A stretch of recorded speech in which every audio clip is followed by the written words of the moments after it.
আমার ডাক্তারে ফালাই দিছে, ফালাই দিয়ে কয় কি এনু না থাকবেন তাহলে আমি মাইরা হলাম, এনু লাশ ফেলাম, আমার চাকু দিয়েছে, আমার মেয়ের ডাক্তারে ফালাই দিছে। অতিকৈ দুখজনক লজ্জাজনক অমানৱীয় ঘটনাই জোকাৰিছে এটি অঞ্চল।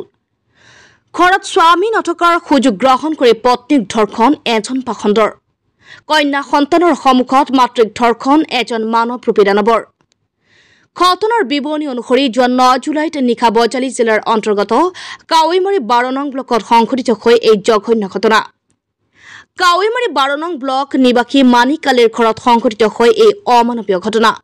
কৰ্মসূত্ৰে ট্ৰাক ড্ৰাইভাৰ মানিক আলী বাহিৰত আছিল ট্ৰাক চলাই আৰু সেই সুযোগ গ্ৰহণ কৰি নিশাৰ ভাগত কন্যা সন্তানৰ সন্মুখত মাতৃক বলপূৰ্বক ধৰ্ষণ কৰাৰ অভিযোগ উত্থাপিত কৰে একে গাঁৱৰ চকিদুল খানৰ বিৰুদ্ধে। চকিদুল খানৰ বিৰুদ্ধে 11 জুলাইত সৰ্থেবাৰী থানাত এজাহাৰ দাখিল কৰে ভুক্তভোগী পৰিয়ালে। বালাপাৰা আৰক্ষীয়ে তদন্ত অব্যাহত ৰাখিছে যদিও অভিযুক্ত চকিদুল খানক আমি বাতৰি প্ৰস্তুত কৰা সময়লৈকে গ্ৰেপ্তাৰ কৰিব পৰা নাই আৰক্ষীয়ে। এই জঘন্য অমানৱীয় ঘটনাক কেন্দ্ৰ কৰি সমগ্ৰ অঞ্চলৰ সাধাৰণ ৰাইজৰ মাজত উমি উমি জ্বলি আছে ক্ষোভৰ জুই। ৰাইজৰ মুখে মুখে প্ৰশ্ন, কেতিয়া গ্ৰেপ্তাৰ হ'ব অভিযুক্ত চকিদুল খান? ন্যায় কেতিয়া পাব ভুক্তভোগী পৰিয়ালে? সকলো ৰাইজৰ এটাই আশা, আৰক্ষীৰ নিৰপেক্ষ তদন্তত ভুক্তভোগী পৰিয়ালে ন্যায় লাভ কৰক। News desk report, B life Assam. এইটো বৰ পৰিতাপৰ বিষয়। আজি 9 তাৰিখে এনেকুৱা ঘটনা এটা হৈছে। সেই ঘটনাটো তদন্তক্ৰমে আচলতে দোষীজনক কৰায়ত্ব কৰিব লাগিছিল বা পাৰিব লাগিছিল, সেইটো পৰা নাই। সেইটো আমাৰ দুখজনক কথা। এইটো অতি সোনকালে ইয়াৰ বিহিত ব্যৱস্থা হ'ব লাগে, দোষীক কৰায়ত্ব কৰিব লাগে, আইনমত দণ্ডনীয় হ'ব লাগে। এইখিনি মই কামনা কৰোঁ আৰু পৰিয়ালটো ন্যায় পাব লাগে।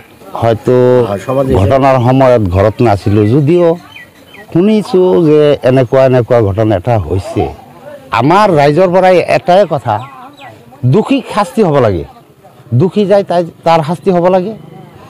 ভৱিষ্যতত যাতে এনেকুৱা কাম নহয়, এইখিনি আমাৰ ক'ব লগা। সমাজ ভালকৈ পৰিচালনা হ'ব লাগে, শান্তি থাকিব লাগে, বাছ। লজ্জাজনক ঘটনা, লজ্জাজনক। পোনপ্ৰথমে আপোনালোকক ধন্যবাদ দিব বিচাৰিছোঁ যে মোৰ বাচ্চাজনী আপুনি ল'ব আহিছে। তো যোৱা 9 তাৰিখে ৰাতি 12:54 এই ৰাজাক খানৰ পুতেক ছহিদুল খানে মোক ফোন কৰি সোধে যে আপুনি ক'ত আছে, তুমি ক'ত আছা? তেতিয়া মই কওঁ যে মই গুৱাহাটী বৰ্ণিহাটত আছোঁ।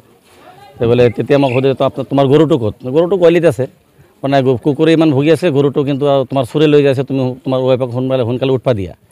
তেতিয়া মই লগে লগে তাৰ কলটো মানে কাটি কেনে মোৰ ৱাইফক ফোন মাৰোঁ যে তুমি টোপনি গৈছা নেকি? যে হয়, তুমি সোনকালে উঠাচোন, ছোৱালীটো লৈ তুমি সোনকালে উঠা। তেতিয়া মই নাবালিকা ছোৱালী এটা আছে, তাৰ লগত উঠি কেনে সেই গৰুটো চাই, তেতিয়া মই যেতিয়া ফোন কৰিছোঁ, মই ফোনটো কিন্তু কাটা নাই, মই লাইনতে আছোঁ। ফোনটো সেই গৰুটো যেতিয়া চাই মোক ৰিপৰ্ট দিছে গৰু ঠিকে আছে, তেতিয়া মই ফোনটো কাটি নেক্সট মই পূৰা 1 বজাত তাক কল কৰিছোঁ ছহিদুল খানক। ফোন কৰি সোধোঁ যে তুই ইমান ৰাতি কিয় ঠাট্টা কৰিব লাগে, গৰুটো কিয় চুৰে লোৱা নাই, কিয় ঠাট্টা কৰিছা ইমান ৰাতি? বোলে নাই কুকুৰে ভুগি আছিলে, সেইকাৰণে ভাবছোঁ যে গৰুখন চুৰি লৈছে নেকি, সেইকাৰণে তোমাক অৱগত কৰিছোঁ। তেতিয়া মই ফোনটো কাটিছোঁ। যিহেতু পৰহি বা অলপ ৰিষ্টাদাৰো আছে, বিশ্বাস আছে, মই তাতে ৰাতি 2টা হওক, 1টা হওক, 3টা হওক, মোৰতো কোনো আপত্তি নাই, যে তাৰ লগত মই সন্দেহ কৰাৰ একো কথা নাই, যে আমাৰ একদম ক্ল'জ পৰিচিত, মানে আপোনালোকে সকলোৱে জানে। তাৰপিছত মই ফোনটো কাটি দিয়াৰ পিছত মোৰ ছোৱালীটো বেমাৰী, মানে 2 মাহৰ পৰা কমচে বেমাৰী, তাৰ দেহা একদম জানে নাই এনেকুৱা অৱস্থা। তাৰ গলত টিপি মাৰি তাক জাগাতে মানে পেলাই দিয়ে সেই গৰুৰ গলিৰ সন্মুখত। তাৰপিছত মোবাইলটো মোৰ ৱাইফৰ পৰা মোবাইলটো মানে কাঢ়ি লয়, তাৰ মোবাইলটো মোৰ ৱাইফৰ মোবাইলটো, 2টা মোবাইল গৰুৰ আঁঠুৰ ওপৰত ৰাখাৰ পিছত তাতে সেই গলত কামটো কৰে। ছোৱালীটো মানে চাইতো আছিল, কিন্তু মুখেৰে মাত দিব পৰা নাই, কাৰণ মানে চাকু এটা তাৰ হাতত আছিল, যে চিঞৰিলে কিন্তু তকো মাৰিম, তাৰ মাকো মাৰিম, যাৰ কাৰণে মই হয়তো চিঞৰিব পৰা নাই। সেই এইখিনি ঘটনা আমাৰ লগত ঘটছে। হয়তো বাকী আমাৰ এই সমাজৰ যিখিনি 5টা সমাজত আমি বাস কৰি আছোঁ, হয়তো আগন্তুক দিনত যাতে আৰু কাৰো লগত নঘটে। আমাৰতো যিখিনি হ'লেই এইখিনি উঠি নাহে আৰু, কিন্তু আগন্তুক দিনত যাতে হয়তো এইখিনি নহয়, তাৰ কাৰণে হয়তো সচেতন ৰাইজে এই যিটো ঘটনা হৈছে, হয়তো আমাৰ পুলিচে, সৰ্থেবাৰী পুলিচে তদন্ত কৰি আছে, বা তেখেতে হয়তো বৰ্তমান ঘৰত নাই, বৰ্তমান আনপ্ৰেজেণ্ট ঘৰত, যাতে সকলোৱে মিলি আমাৰ 5টা সমাজৰ মানুহ মিলি যাতে তেখেতক বয়কট কৰে। তেনেকুৱা মানুহ সমাজত থাকিবা কোনো অধিকাৰ নাই। তেনেকুৱা মানুহ আজিকালি এই সমাজৰ এটা মানুহ, ইয়াতে যিমান মানুহ আছে, এটা মানুহ কওক যে সিহঁতৰ দ্বাৰাই আমাৰ কোনো উপকাৰ হৈছে, ক্ষতি খালি জীৱন ভৰা খালি ক্ষতি কৰিছে সিহঁতে। থানাতে এজাহাৰ দিছোঁ মই, কিন্তু পুলিচে আশ্বাস দিছে যিকোনো হালতে বৰ্তমান 24 ঘণ্টা টাইম দিছে পুলিচে নাই, কিন্তু এইটো অলপ দুখৰ বিষয়। হয়তো কি হৈছে নহৈছে এইটো তাত ইহঁতৰ ভিতৰীয়া কথা, এইখিনি মই ক'ব নাযাওঁ। আইনৰ ওপৰত আমাৰ নিশ্চয় বিশ্বাস আছে। আমি য'ত যাব লাগে ত'ত গৈছিলোঁ। এতিয়া মই আহ্বান জনাম যে যিহেতু 9 তাৰিখে ঘটনা, আজি 10-11 দিন হ'লে, তো 24 ঘণ্টা টাইম হয়তো কালি নিউজৰ পৰা সিহঁতে আমাৰ বালাবাৰ আইচি চাইডেও কৈছে বা সত্যাবাদীও কৈছে যে 24 ঘণ্টা টাইম যিকোনো নহ'লে কোনো একো ঘৰত নাই। তো বাকীখিনি পুলিচে হয়তো জানিব, আপোনালোকেও আছে। তো সকলোৱে যাতে মানে আমাৰ সহযোগিতা কৰে।